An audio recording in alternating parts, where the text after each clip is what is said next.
Okay, welcome to the Let's Enjoy Piano Self-Expression method. We're going to look at the chord layout of 7 chords, major 7, minor 7, in Mia and Sebastian's theme. And very straightforward but beautiful tune. When you see any music, you look at the chord symbol first. In popular music, they have the chord symbol G major 7. And the first rule is to lay the root in the bass. You can play an octave, you can play a 7, major 7, a 5th, but the right thumb is on the 3rd. So that sets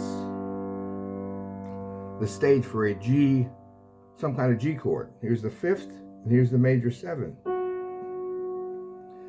With the B minor as what's called a plurality, the top part of a major 7 is a minor chord. And that's the layout of the beginning of Mia and Sebastian's theme. So when you start, it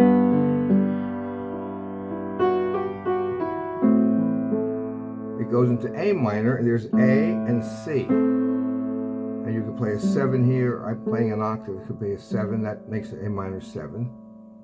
Then we go to a D chord, and it's the right thumb is going to start on the 3rd or sometimes on a 7. Could start on a 5th too, but always a member of the chord. Here's D7. And so the right thumb stays on the C and does the same melody again. And back to G. So the basic layout is, here's the G position. Then they have the top part of the chord playing a melody into A minor. And into D and C, and then back to G. That's what I call the inner voice movement. The melody being at the top of the chord is just going right up the chord. Same melody.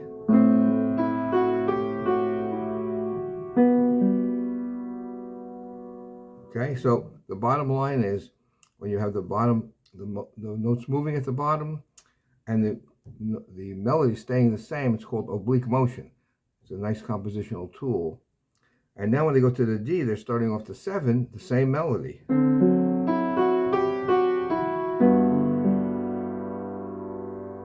So the whole sound is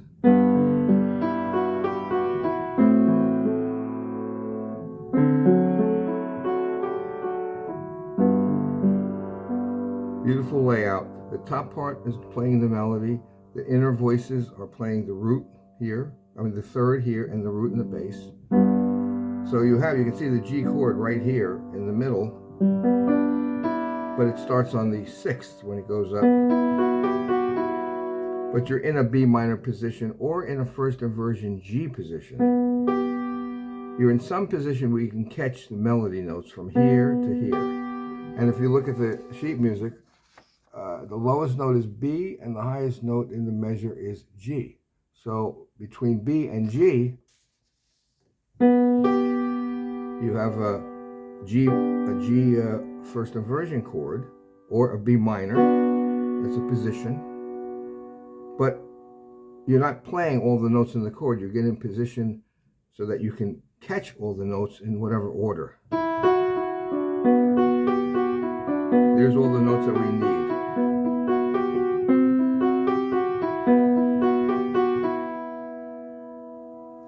So that's the basic layout of any song that usually has 7s. Root in the bass, 3rd in the right hand.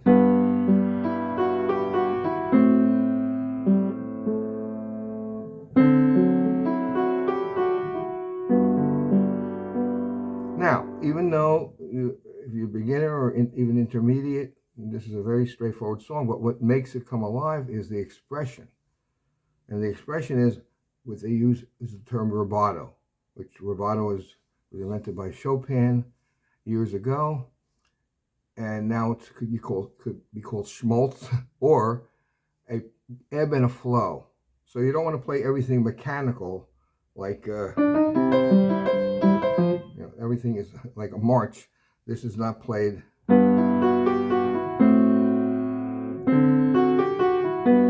But you have some rubato going on where you just push it and pull it. And that's where you get the expression. A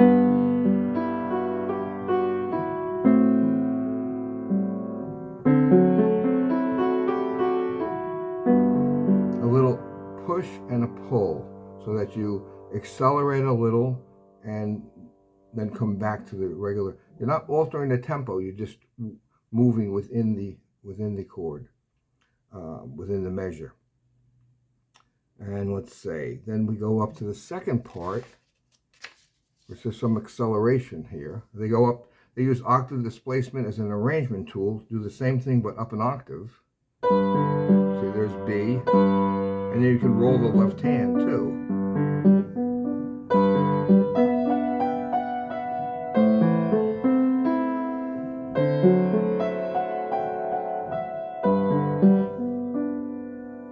Come back down.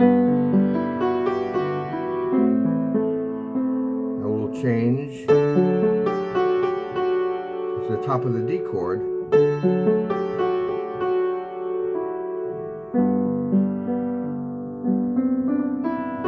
Then it goes up to a higher position in the A minor chord. Now you have C as the melody, and you have an A minor second inversion.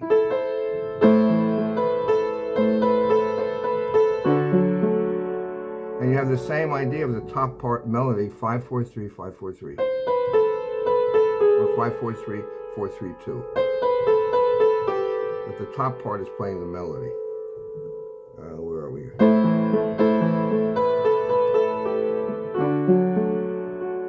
And now G, the B minor is now in the first inversion because the melody's up here. And when you want to have the melody as the part of the chord, on the right hand is B minor, the melody is B, it's got to be in first inversion. You can't have any note higher than B. So we can't be down here like we were initially. We're up here now. Sorry. And then we go into C, something different. C major 7. So let's go back to the beginning here where we have it up in the octave.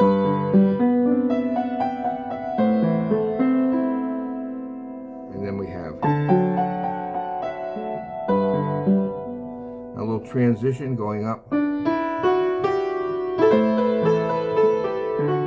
There's a little acceleration there.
Etc. So you can play around with the inversions, but that's what makes the song come alive. So you get your positioning, find your melody centering position, and if you don't have the book, you can pick up a copy of the Let's Enjoy Piano Self-Expression Method, Toolbox for Improvisation. All the things that I've discussed is in the book on how to interpret a song, a toolbox for how to alter the melody, the harmony, the rhythm.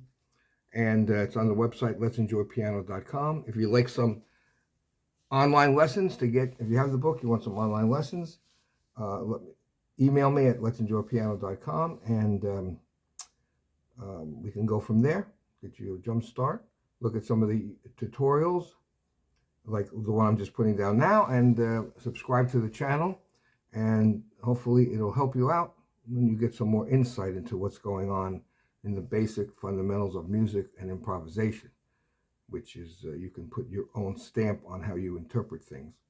Okay, I hope that helped you out. That's Mia and Sebastian's theme. So enjoy, and we'll see you next time around.